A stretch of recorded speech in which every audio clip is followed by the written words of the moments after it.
Good morning. बच्चों, आज की क्लास में हम आगे पढ़ेंगे ब्लड की सेल्स के बारे में, है ना। तो कल मैंने आपको ब्लड के कॉम्पोजिशन को एक्सप्लेन किया था। And in the blood composition there are two parts, plasma and formed element. Plasma के अंदर 90% वाटर होता है, उसके अलावा फूड सब्सटेंसेस होते हैं, ग्लूकोज होता है, फैटी एसिड्स हो सकते हैं, फैट रिलेटेड सब्सटेंसेस हो सकते हैं।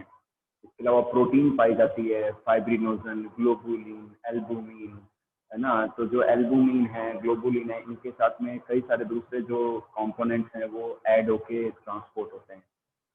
इसके अलावा जो फाइब्रिनोजन है वो क्लॉटिंग में हेल्प करते हैं। जो फाइब्रिनोजन प्रोटीन होती है वो ब्लड क्लॉटिंग में अपना रोल प्ले करती है। ठीक है, fibrinogen helps in blood clotting. Okay, तो इस तरीके से इसके अलावा मिनरल पार्ट होता है। मिनरल्स के अंदर काफ़ी सारे मिनरल्स हैं, कैटायन, एनायन, ये पाए जाते हैं।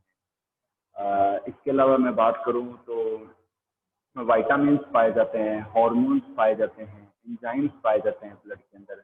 तो ये प्लाज्मा का कॉम्पोजिशन है। इसके अलावा प्लाज्मा के अंदर एंटीबॉडीज पाई जाती है। प्लाज्मा के अंदर हिस्टामीन पाया जा सकता है, हिपेरिन पाया जाता है। प्लाज्मा के अंदर क्या पाया जाता है बेटा? हिपेरिन। यहाँ कंपटीशन का क्वेश्चन ले रहे हैं हम।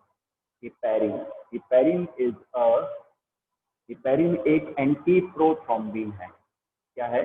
जब भी क्या होता है कि जब क्लॉटिंग होती है तो जो प्रोथ्रोम्बिन होता है ना, वो थ्रोम्बिन में कन्वर्ट होता है। किसमें कन्वर्ट होता है? प्रोथ्रोम्बिन थ्रोम्बिन में कन्वर्ट होता है।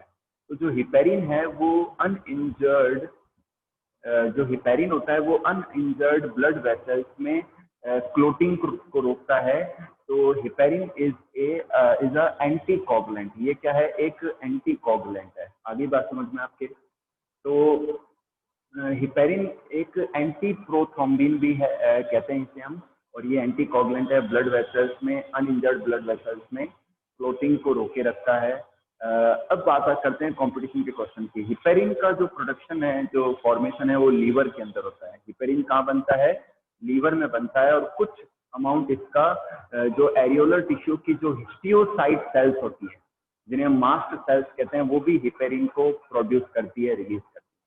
तो ये बेटा प्लाज्मा का पार्ट था। अब हम बात कर रहे हैं ब्लड की सेल्स की। तो ब्लड की सेल्स में सबसे पहले हम रहते हैं आरबीसी, रेड ब्लड सेल्स, और उसके डिफरेंट फीचर्स को हम डिस्कस करते हैं।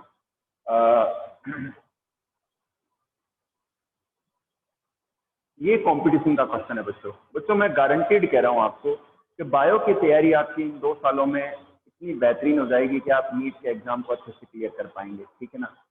तो अपन लेते हैं ब्लड सेल्स।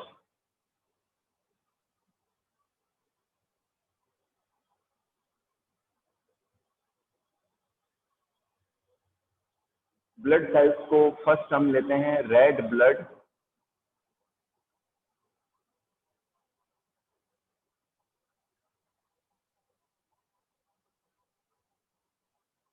कॉर्पसल।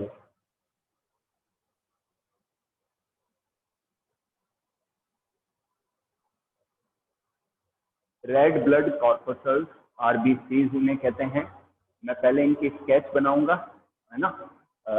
फिर मैं आपको समझाता हूँ। सर्कुलर होती है मैमल्स के अंदर।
ओके बेटा, सबसे पहले हम लेते हैं red blood cells, RBC. Red blood cells या रेड ब्लड कार्पसल्स भी कहते हैं। मैमल्स के अंदर जो रेड ब्लड सेल्स होती है वो सर्कुलर होती है और बाइकॉन्केव होती है। बाइकॉन्केव होती है, इनके अंदर जो मिड पार्ट है वो पतला होता है, थिन होता है, और जो आउटर पार्ट है, जो रिम पार्ट है, वो थिक होता है ना। और बाइकॉन्केव कंडीशन होती है। ये इसका फ्रंट व्यू और ये साइड व्यू है। ठीक है बेटा, तो आरबीसी के अंदर जब आरबीसी मैच्योर होती है तो ये डी न्यूक्लिएटेड होती है, इनमें न्यूक्लियस डिसअपियर हो जाता है, और जो सेल ऑर्गेनल है जैसे कि माइटोकॉन्ड्रिया है, एंडोप्लाज्मिक रेटिकुलम है, राइबोसोम्स हैं, ये सब नहीं पाए जाते आरबीसी के अंदर। आरबीसी के अंदर ये सब डीजनरेट हो जाते हैं, है ना, रिमूव हो जाते हैं जब आरबीसी मैच्योर हो जाती है। क्लियर होगी बात आपके? और आरबीसी के अंदर हीमोग्लोबिन पाया जाता है। हीमोग्लोबिन के अंदर ग्लोबिन तो प्रोटीन है और हीम जो पार्ट है वो आयरन है। हीम पार्ट क्या है? आयरन है। तो एक हीमोग्लोबिन जो होती है ना, एक हीमोग्लोबिन बेटा 4 ऑक्सीजन के मॉलिक्यूल्स को कैरी कर सकती है। एक हीमोग्लोबिन, तो ये बन जाएगा Hp4O8। ठीक है बेटा, ऑक्सीजन के 4 मॉलिक्यूल और ये हीमोग्लोबिन। तो एक हीमोग्लोबिन का मॉलिक्यूल जो होता है वो टोटल 4 ऑक्सीजन के मॉलिक्यूल्स को बाइंड करके कैरी कर सकता है। ओके, तो जब हम इनहेल करते हैं तो जो ऑक्सीजन होती है वो एल्वियोलीज में जाती है और वहां पर कैपिलरीज के अंदर जो ब्लड आता है तो उस ब्लड के हीमोग्लोबिन के साथ में ऐड हो जाती है और क्या बना लेती है? ऑक्सी हीमोग्लोबिन बना लेती है। क्या बना लेती है? Oxy haemoglobin. ठीक है बेटा, तो ये ऑक्सी हीमोग्लोबिन का फॉर्मेशन कर लेती है। 97% जो ऑक्सीजन है उसका जो ट्रांसपोर्टेशन होता है वो ऑक्सी हीमोग्लोबिन के रूप में होता है, फ्रॉम जो है lungs to the heart and then other tissues. Okay, और जो 3% ऑक्सीजन होती है वो प्लाज्मा के फॉर्म में। ये मैं आपको चैप्टर 18 में और डिटेल में पढ़ाऊंगा वैसे ना, अभी इसका पार्ट नहीं है ये, फिर भी मैं आपको थोड़ा बहुत आइडिया दे दिया। तो 97% ऑक्सीजन ऑक्सी हीमोग्लोबिन के रूप में ट्रांसपोर्ट होती है। तो हीमोग्लोबिन के अंदर एक तो आयरन एलिमेंट होता है, साथ ही साथ ग्लोबिन प्रोटीन होती है, और लगभग मिलियन टाइप के मॉलिक्यूल्स को वो कैरी कर सकती है। मतलब आप मान लो 280 मिलियन होते हैं, 280 मिलियन हीमोग्लोबिन के मॉलिक्यूल होते हैं। कितने होते हैं? 280 मिलियन जो है हीमोग्लोबिन के मॉलिक्यूल होते हैं। तो एक हीमोग्लोबिन अगर 4 ऑक्सीजन मॉलिक्यूल को कैरी करता है तो आप मल्टीप्लाई करके देखेंगे तो लगभग 11 कुछ मिलियन करके जो है जो क्या कहते हैं इसको, ऑक्सीजन के मॉलिक्यूल कैरी किए जा सकते हैं। ठीक है ना, तो ये पार्ट हो गया। अब बात करते हैं कि जो आरबीसी है उसका फॉर्मेशन कहाँ होता है। आरबीसी का फॉर्मेशन रेड बोन मेरो में होता है। ठीक है ना, कुछ पार्ट जो होता है वो स्प्लीन वगैरह में भी फॉर्म होता है। और आरबीसी की जो लाइफ होती है, एक चीज ध्यान रखना कि ये जो ब्लड की सेल्स है ये डिवीजन नहीं करती, इनमें डिवीजन की पावर नहीं होती है, क्योंकि इनके अंदर सेल ऑर्गेनल्स ही नहीं है, इनका खुद का मेटाबॉलिक एपरेटस है ही नहीं इनके पास में, तो इस वजह से ये कभी भी डिवीजन नहीं करती। ठीक है ना, तो आरबीसी का फॉर्मेशन रेड बोन मेरो में, कुछ पार्ट स्प्लीन में भी प्रोड्यूस होता है। और आरबीसी की जो लाइफ होती है वो 120 डेज होती है। आरबीसी की लाइफ कितनी होती है? 120 डेज होती है। ओके, अब बात करते हैं आरबीसी के नंबर की। इससे पहले मैं बता दूं हीमोग्लोबिन, एक हेल्दी व्यक्ति में कितना हीमोग्लोबिन पाया जाता है। तो हीमोग्लोबिन की अगर मैं बात करूं तो हीमोग्लोबिन होता है, अगर मैं मेल की बात करूं तो जो मेडिकल नॉर्म है वो ये कहता है कि मेल के अंदर, जो मेल है उसके अंदर 13 से 18 ग्राम पर 100 ml हीमोग्लोबिन होना चाहिए। 13 से 18 ग्राम होना चाहिए। और जो फीमेल्स हैं, फीमेल्स के अंदर 12 से 16 ग्राम के बीच में हीमोग्लोबिन होना चाहिए पर 100 ml ब्लड के अंदर। ठीक है ना, लेकिन तो हम इसको एवरेज ले लें तो 100 ml के अंदर टोटल लगभग 15 ग्राम जो है हीमोग्लोबिन पाया जाता है। ओके बेटा, तो ये चीज़ हो गई। और अगर हम सर्वे करें, रिसर्च करें, तो जनरली हमें फीमेल्स के अंदर 10 या 11 जो है हीमोग्लोबिन देखने को मिलेगा, और जो मेल है उनके अंदर 12 या 13 देखने को मिलेगा, क्योंकि खान पान ऐसा है, डाइट ऐसी चल रही है।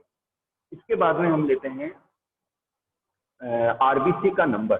जो आरबीसी है वो 4 महीने जीवित रहती है, फिर वो डेड हो जाती है और लगातार आरबीसी का फॉर्मेशन चलता रहता है। और जब जब जब कभी भी ऑक्सीजन की डेफिशिएंसी होती है, एक्सरसाइज की जाती है या अपन पहाड़ों पर जाते हैं, तो उस समय ऑक्सीजन की डेफिशिएंसी को कॉपअप करने के लिए आरबीसी का प्रोडक्शन इंक्रीज हो जाता है अपने आप ही। ठीक है ना। तो इसे हम कहते हैं पॉलीसाइथीमिया। आरबीसी का ज्यादा बनना, ये क्या कहलाता है? इंक्रीज होना। आरबीसी का प्रोडक्शन इंक्रीज होना, ये क्या कहलाता है? पॉलीसाइथीमिया कहलाता है। ठीक है ना। तो ये हो गया। अब बात करते हैं मेल के अंदर 5.5 मिलियन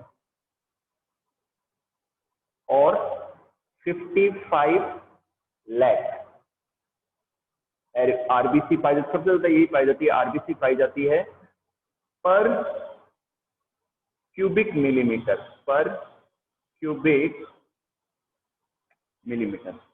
ओके, दोबारा सुन लीजिए। एक नॉर्मल मेल के अंदर 5.5 मिलियन और 55 लाख पर क्यूबिक मिलीमीटर ब्लड के अंदर, वॉल्यूम के अंदर जो है आरबीसी पाई जाती है। और फीमेल्स के अंदर 4.5 मिलियन 4.5 मिलियन और 45 लाख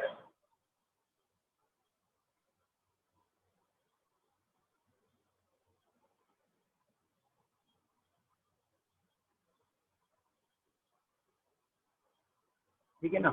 45 लाख पर क्यूबिक मिलीमीटर के अंदर जो आरबीसी पाई जाती है फीमेल्स के अंदर। ठीक है बेटा, दोबारा सुन लीजिए। 5.5 मिलियन और 55 लाख आरबीसी इन मेल इन पर क्यूबिक मिलीमीटर ब्लड में पाई जाती है। और फीमेल महिलाओं के अंदर, लेडीज के अंदर 4.5 मिलियन और 45 लाख आरबीसी पाई जाती है पर क्यूबिक मिलीमीटर के अंदर, ब्लड के अंदर। तो ये इसका जो है अमाउंट है। ठीक है ना। और हर 4 मंथ के बाद में या 120 डेज के बाद में आरबीसी डेड हो जाती है और नई आरबीसी लगातार कॉन्स्टेंटली बनती रहती है। ठीक है ना बेटा। एक और चीज, आरबीसी की शेप बाइकॉन्केव होने के कारण से इनका सरफेस एरिया इंक्रीज हो जाता है, जिससे ज्यादा से ज्यादा ऑक्सीजन जो है कैरी होती है, ऑक्सीजन का डिफ्यूजन होता है आरबीसी के अंदर और फिर उसका ट्रांसपोर्टेशन होता है। लंग्स के अंदर पार्शियल प्रेशर ज्यादा होता है ऑक्सीजन का, इसलिए ऑक्सीजन अटैच हो जाती है। ठीक है ना। जब ब्लड के साथ में ऑक्सीजन ट्रांसपोर्ट होती है टिश्यूज में, वहां पार्शियल प्रेशर कम होता है तो वहां डिटैच हो जाती है ऑक्सीजन। टिश्यूज या सेल्स के अंदर CO2 की अमाउंट ज्यादा होती है, तो CO2 की पार्शियल प्रेशर ज्यादा होने से वो ब्लड से अटैच हो जाती है और फिर वो ट्रांसपोर्ट होकर वापस आ जाती है यहाँ पर लंग्स तक आ जाती है। ठीक है ना बेटा। तो इस तरीके से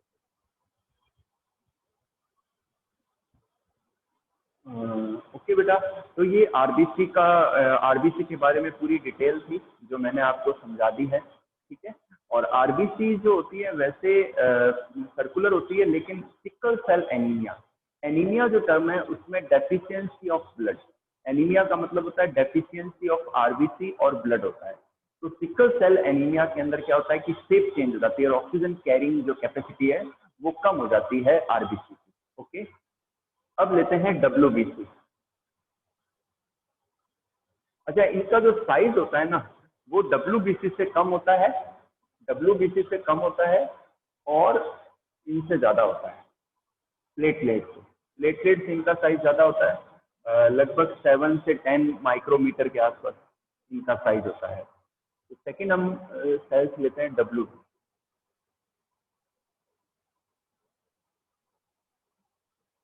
white blood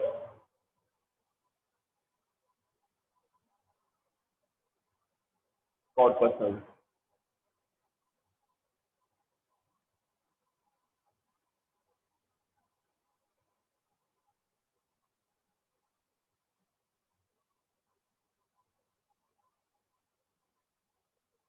white blood corpuscles. Okay बेटा। तो व्हाइट ब्लड कॉर्पसल्स भी दो टाइप की हैं, एक तो है ग्रेन्युलोसाइट्स और दूसरी है ए ग्रेन्युलोसाइट्स। तो जो व्हाइट ब्लड कॉर्पसल्स होती है वो न्यूक्लिएटेड होती हैं, उनके अंदर न्यूक्लियस पाया जाता है, दूसरे जो सेल ऑर्गेनल्स हैं माइटोकॉन्ड्रिया वगैरह ये सब प्रेजेंट होते हैं, एंडोप्लाज्मिक रेटिकुलम ये प्रेजेंट होते हैं। और व्हाइट ब्लड सेल्स का जो साइज होता है वो डब्ल्यूबीसी से बड़ा होता है, 10 से 12 माइक्रोमीटर के आसपास होता है। और वाइट ब्लड सेल्स का फॉर्मेशन एक तो रेड बोन मेरो में होता है, और वाइट ब्लड सेल्स को हम ल्यूकोसाइट्स भी कहते हैं। क्या कहते हैं? ल्यूकोसाइट्स भी कह सकते हैं। तो मैं पहले एक बार स्केच बना देता हूँ, फिर आपको एक्सप्लेन करता हूँ। ल्यूकोसाइट, ठीक है, तो इन्हें हम ल्यूकोसाइट्स भी कहते हैं। अच्छा, एक चीज और, एक मैंने टर्म नहीं बताई बच्चों, एरेथ्रोपोएसिस। एरेथ्रोपोएसिस,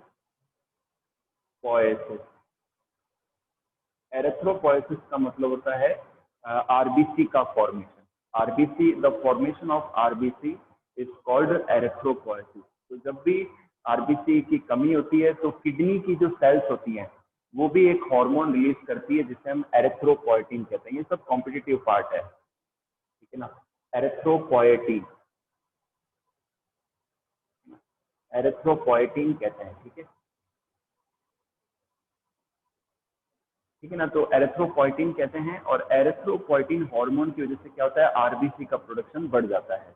और जब नॉर्मल सिचुएशन आ जाती है तो एरेथ्रोपोइटिन, जब आरबीसी एक लेवल तक बढ़ जाती है तो एरेथ्रोपोइटिन हार्मोन बनना बंद हो जाता है और वापस से आरबीसी का प्रोडक्शन नॉर्मलाइज हो जाता है। तो erythropoiesis is the formation of RBC. Okay, तो हम डब्ल्यूबीसी कर रहे हैं। मैं पहले ग्रेन्युलोसाइट्स के स्केच बना देता हूँ।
ये क्या हो गया?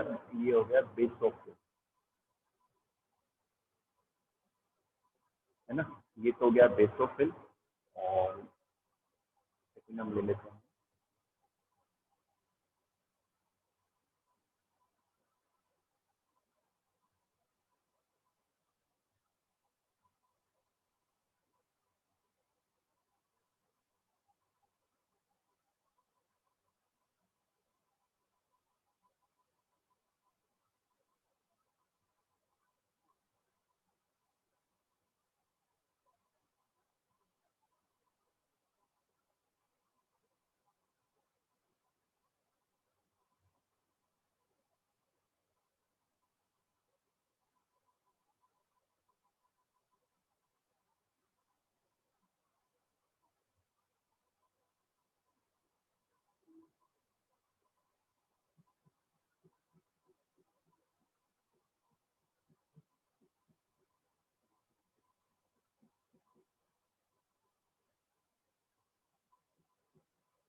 बेसोफिल, इयोसिनोफिल।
क्या एक चीज और बच्चों, जो आरबीसी है ना, आरबीसी का जो ग्रेव यार्ड है, आरबीसी का जो कब्रिस्तान है, वो स्प्लीन है।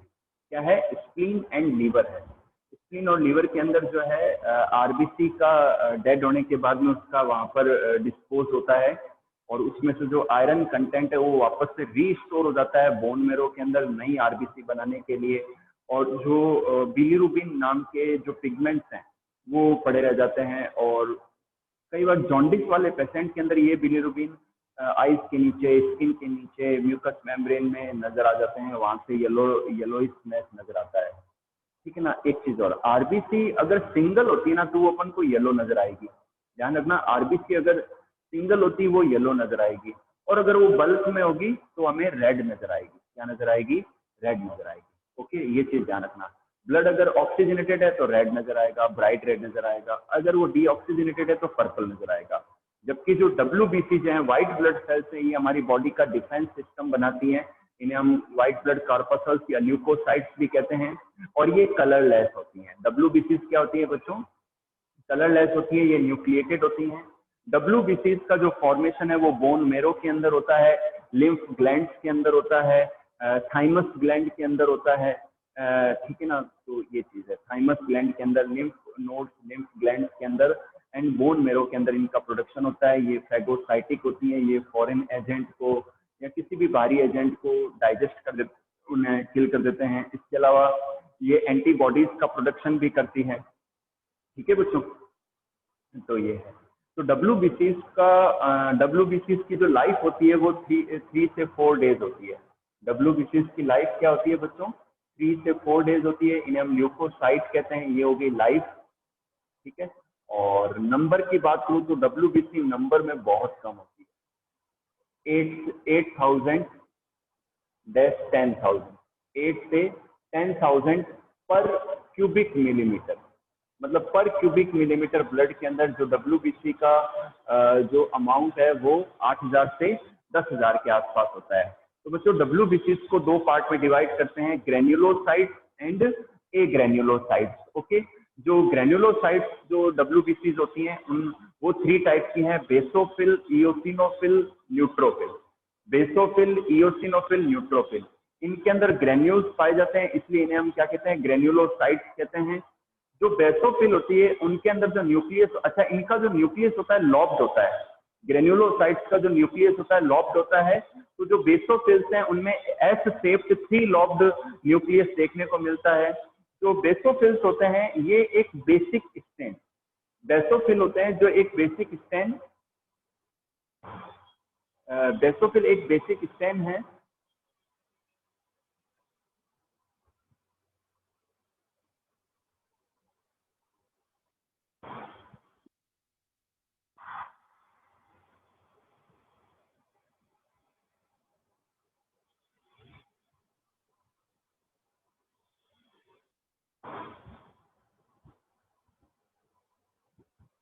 एक सेकंड बच्चों, मैं सॉरी, बीच में थोड़ा हेडफोन चेंज किया इसलिए। ठीक है, अब आपको क्लियरली सुनाई दे रहा है। आगे बढ़ते हैं। अच्छा एक चीज़ और बच्चों, मैं आपको बता दूं, मैं प्लान कर रहा हूं कि जो बच्चे न्यू आए हैं, थोड़े लेट थे, और जिनको रिवीजन करना है, तो मैं नेक्स्ट वीक ट्राई कर रहा हूं कि रिवीजन करवा दूं आपको। 1 वीक पड़ा है अपने पास में, हो सकता है मैं उसमें देख रहा हूं कि या तो लास्ट के 3 डेज या 2 डेज करवा दूं, तो वो मैं आपको मैसेज कर दूंगा। और इस टॉपिक के बाद में, ब्लड कॉम्पोजिशन के बाद में सीधा एक ही टॉपिक बच रहा है, नर्वस टिश्यू। तो ये चैप्टर भी अपना एकदम टाइमली कंप्लीट हो रहा है। ये अब आप सब जो रेगुलर अटेंड कर रहे हो क्लासेस, इसकी वजह से हो रहा है। मैं तो पढ़ा ही रहा हूँ, आप अटेंड कर रहे हो रेगुलर, तभी कोर्स फटाफट अपना टाइमली हो रहा है, कॉम्पिटिटिव पार्ट लेते हुए हो रहा है। मेरी सोच है बच्चों कि आपको 12th के साथ में इतना नॉलेज वाइज बूस्ट अप कर दिया जाए कि हो सकता है इंशाल्लाह आपका सिलेक्शन हो जाए 12th के साथ ही, है ना। तो अपन ऐसी तैयारी करेंगे। तो बच्चों जो ग्रेन्युलोसाइट्स हैं, इनमें जो बेसोफिल्स होते हैं, ये एक बेसिक स्टेन मिथाइलिन ब्लू,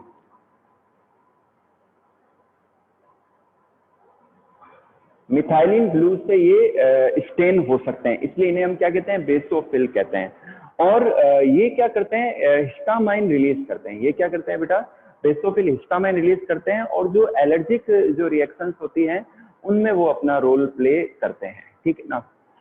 इसी तरीके से जो इओसिनोफिल है, ये एक एसिडिक स्टेन इओसिन नाम का एक एसिडिक स्टेनिंग एजेंट आता है, उससे ये स्टेन हो जाते हैं। तो इसलिए इन्हें हम क्या कहते हैं, इओसिनोफिल कहते हैं। इन्हें हम क्या कहते हैं, इओसिनोफिल कहते हैं, ठीक है बेटा। तो इस तरीके से, और ये भी जो कई बॉडी रेस्पॉन्सेज हैं उनके अंदर ये रोल प्ले करते हैं, ठीक है। इसके अलावा लेते हैं न्यूट्रोफिल। न्यूट्रोफिल ये किसी भी एजेंट से, स्टेनिंग एजेंट से स्टेन नहीं होते हैं, इसीलिए इन्हें हम क्या कहते हैं, न्यूट्रोफिल कहते हैं। और इनका जो न्यूक्लियस होता है वो बाइलॉब्ड होता है। इनका जो न्यूक्लियस होता है वो क्या होता है, बाइलॉब्ड होता है। तो ये तीन टाइप हो गए, बेसोफिल, इओसिनोफिल एंड न्यूट्रोफिल। इसके बाद में आ जाते हैं ए ग्रेन्युलोसाइट्स। जो ए ग्रेन्युलोसाइट्स हैं, इनमें जो न्यूक्लियस होता है लार्ज होता है, और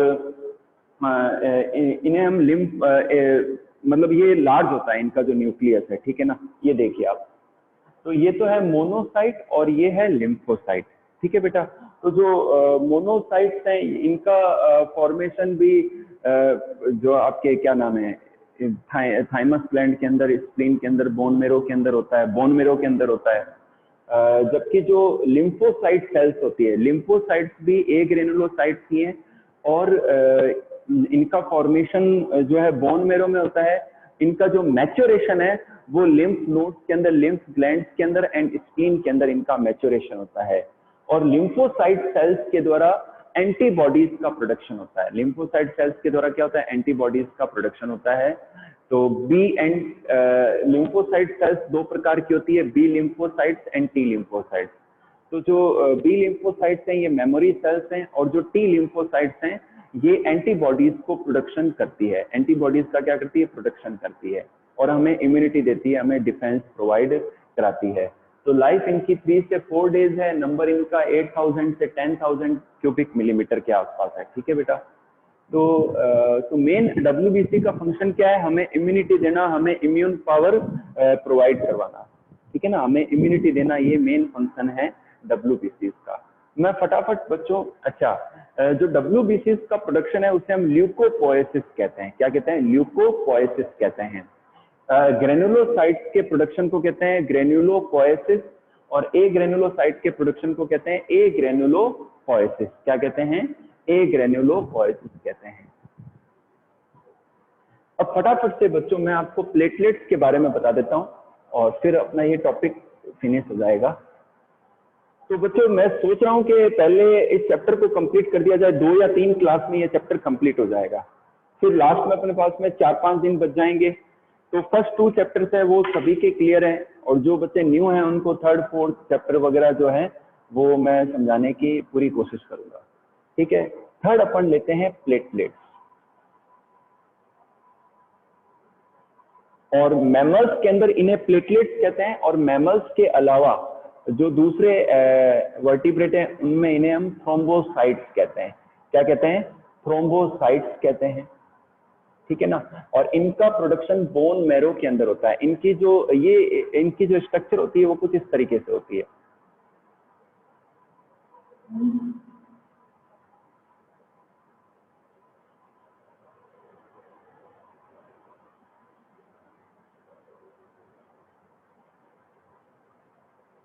ठीक है, तो इन्हें हम प्लेटलेट्स कहते हैं, और इनका जो प्रोडक्शन होता है वो बोन मेरो के अंदर होता है। बोन मेरो की जो मेगा कैरियोसाइट सेल्स हैं उनके डिवीजन से ये बनते हैं, और ये मेगा कैरियोसाइट सेल्स के फ्रेगमेंट्स हैं। प्लेटलेट्स क्या है बच्चों, मेगा कैरियोसाइट जो सेल्स हैं उनके फ्रेगमेंट्स है ये। और इन्हें हम मैमल्स के अलावा अदर वर्टिब्रेट में थ्रोम्बोसाइट्स कहते हैं। ये डी न्यूक्लिएटेड होती है, हालांकि इनके बीच में कुछ बेसिक ग्रेन्यूल्स होते हैं, बेसोफिलिक ग्रेन्यूल्स होते हैं, जिसकी वजह से वो न्यूक्लियस का अपीयरेंस शो करते हैं। जो प्लेटलेट्स हैं ये क्लॉटिंग फैक्टर्स या प्लेटलेट फैक्टर्स रिलीज करते हैं, जिससे ये क्लॉटिंग में हेल्प करते हैं। तो जब भी इंजरी हो जाती है तो ब्लड क्लॉटिंग में ये हेल्प करते हैं। इनके मैं नंबर की बात करूं तो ये 2,50,000 से 4 लाख पर क्यूबिक मिलीमीटर में पाए जाते हैं। यानी कि ये नंबर में आरबीसी से कम होते हैं, डब्ल्यूबीसी से ज्यादा होते हैं। और इनका ये स्मॉलेस्ट होती है, ये इनका साइज आरबीसी से भी काफी छोटा 3 से 4 होता है, ठीक है ना, 3 से 4 माइक्रोमीटर होता है। और इनकी लाइफ जो होती है 3 से 7 डेज होती है। इनकी लाइफ कितनी होती है बच्चों? 3 से 7 डेज होती है, ठीक है ना। तो ये स्पेशली मेनली क्या रोल प्ले करते हैं कि जो इंजर्ड पार्ट है, जो इंजरी वाला टाइम है, उस समय ये क्लॉटिंग में हेल्प करते हैं। तो बच्चों मैं उम्मीद करता हूं कि आपको प्लेटलेट्स का टॉपिक भी समझ में आया होगा, ठीक है। तो ये आपके ब्लड का पार्ट कंप्लीट होता है। अब बात करते हैं ब्लड के फंक्शंस की। 3 मिनट्स हैं, आपके जो भी डाउट हैं आप मेरे से बाद में व्हाट्सएप करके या कॉल करके पूछना। आप 3 मिनट से मैं थोड़ा सा डिटेल में बता देता हूं कि जो हीमोपोएसिस, ब्लड के फॉर्मेशन को क्या कहते हैं? हीमोपोएसिस कहते हैं। क्या कहते हैं? हीमोपोएसिस। ब्लड के फॉर्मेशन को हीमोपोएसिस कहते हैं। तो अब एक काम करते हैं बच्चों, ब्लड के फंक्शन एंड नर्वस टिश्यू वो अपन नेक्स्ट क्लास में डिस्कस करेंगे, ठीक है। और आपकी जो भी क्वेरीज है आप मेरे से अभी पूछ लीजिए, थोड़ा सा टाइम बाकी है, नहीं तो आप कॉल करके या व्हाट्सएप करके पूछ सकते हैं। और जैसे ही ये चैप्टर कंप्लीट होता है तो अपन बाद में रिवीजन दे देंगे थोड़ा आपको, ठीक है बेटा।